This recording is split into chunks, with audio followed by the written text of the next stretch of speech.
Okay. Hi, Fausta. Hi, Andres. How are you today? Very good. Very good. You? Good. You know, it was quite a busy day today. We did our PBL lesson to address, InTASK standards 4 and 5. And so for today's lesson, we did something quite challenging. We did a whole lesson about water pollution and water sanitation. And then students had to, make water filters. So it was quite challenging, and I was very, very surprised, with how well, it went, and how much, information that they retained, from everything. Yeah, I was also very surprised because I saw the lesson was really interesting, and I saw the children focus all the time. Very long time. I agree. So they were interested, and I was also surprised to hear what I heard. Right. We can talk about this. So let's go over the standards. So it says there, representations, explanations, and academic language. Does the candidate demonstrate an understanding of the subject area concepts and tools of inquiry by making the content and the academic language of the content area accessible and attainable to all students, and utilize multiple representations and explanations as well as appropriate academic language? Now, we briefly discussed this, and there were some high concept words in there that they understood really, really well. For instance, bacteria, chemicals, gravel.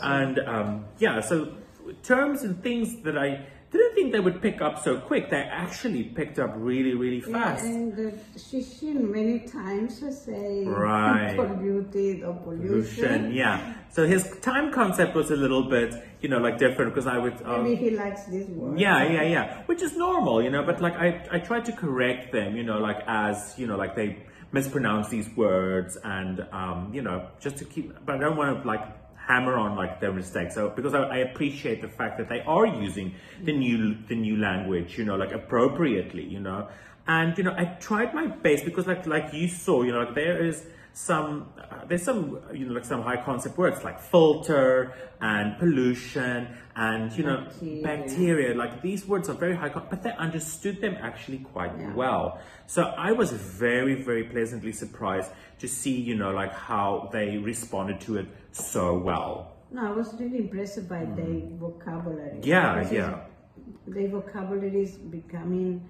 richer and richer, because you have these kids for 2 years. Right. In these 2 years, I really saw huge improvement in everyone. Thank you. So, and the vocabulary is really amazing. Yeah, and I tried my best to apply words, like smaller words, like connecting words like trash and garbage, and then the smaller parts of that, like a plastic bottle, a tin can, and a cigarette butt, and and plastic bags, to connect all of those words together, so that to build those concepts, so they can understand those words much better. They understand the concept of pollution, and this is a good activity, because anyway, we live in China. We know China has problems with pollution. Yes. And I think it's good the children start to learn. Get aware of it.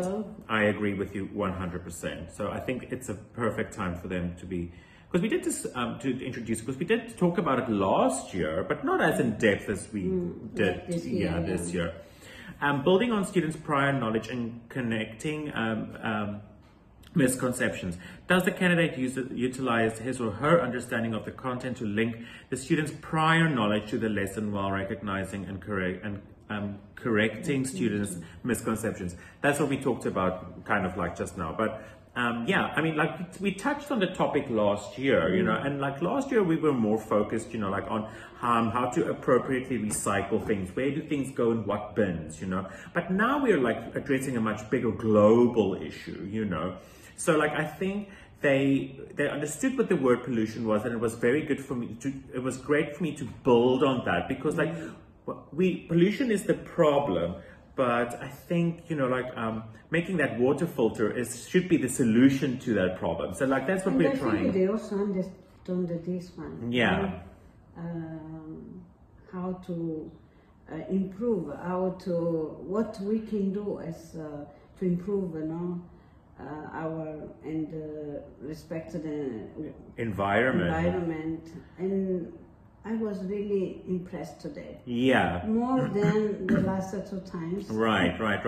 Because, I mean, there was one point where, like, I asked them, like, what are these things on the board? And they were just, like, looking at me, and I, like, had to remind them, like, this is a plastic bottle, this is a can. But, like, as you remind them, then they're like, oh, yes, these are... They start to have a knowledge about how to save our planet. Yeah. So, like, I'm glad that, like, I took it from just recycling, like, into, like, actually... like water sanitation, and I think it's a big concept for kids of this age, It's like, I'm very impressed, with how well they have made that adjustment from just recycling to sanitation, to water, to clean water, and why it's important. And let's see the next one. Instructional resources. Does the candidate use instructional resources and technology that are comprehensive, accurate, and appropriate for students? I mean, thank you. I mean, the PPTs are always helpful, like to guide us, like, and just to lay the foundation of what will happen, So, like, I always use something, like that prepares them for that activity.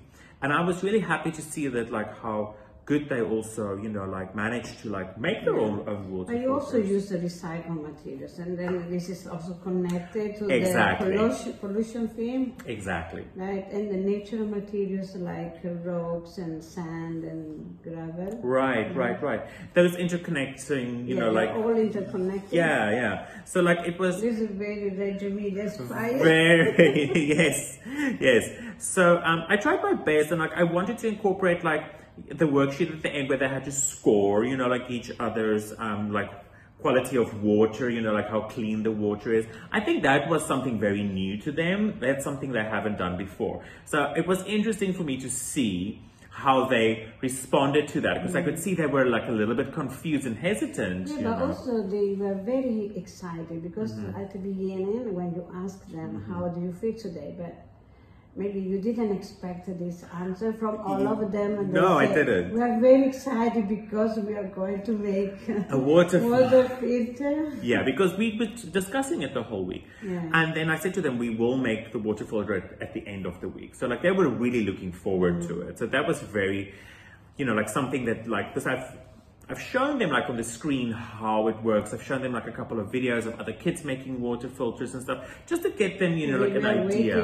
Yes, they were. The experience. Yes, they couldn't wait to get their own hands dirty and do it themselves, And although our results were very different to the ones in the videos, I wanted that to be the case, because, like, not one outcome is the same as the other one necessarily. So, like, I'm very happy to see with how they managed to get on with, like, the technology and making, like, their own water filters and that stuff. And then the next one is lesson and projects to address real-world problems.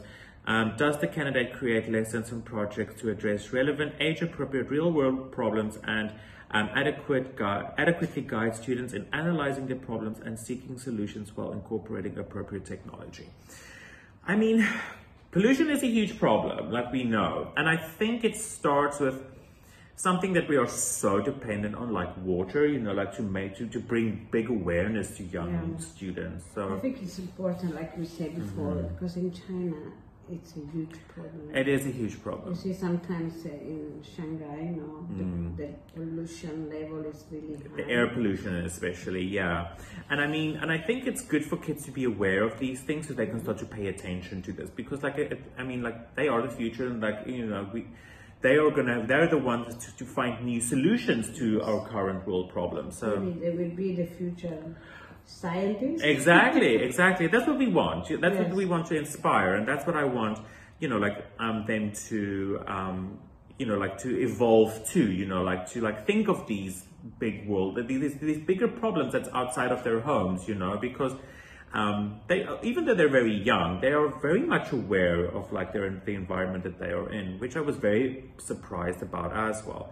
So I just, like, hope that, like, it sticks with them, and then, like, they will carry on with it. No, they did very well. I also think.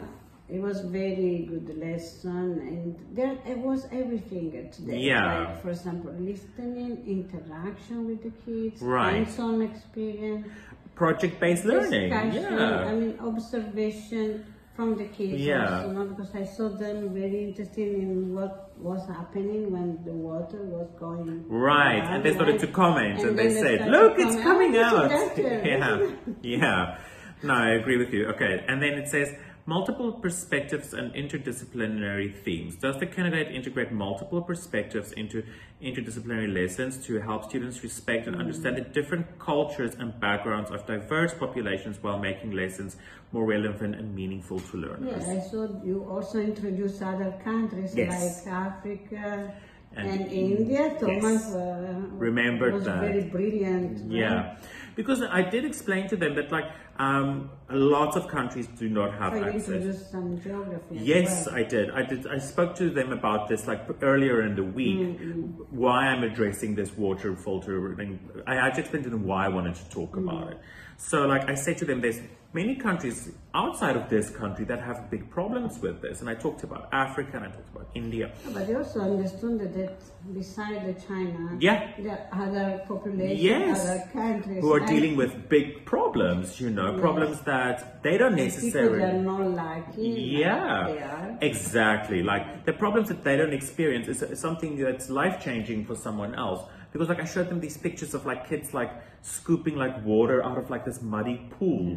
And like, I can't remember who, I think Oliver was like, teacher, you can't drink that. That is dangerous. And I said, see, Oliver, that is why we need to talk about, you know, clean water and filtering, why water filtration is so important, water sanitation is so important, and why we have to preserve water. We can't just waste water, because now I asked them, how do you guys save water now? And they were like, if I brush my teeth, I turn off the tap, you know. So it's a small thing, you know. Small things, yeah.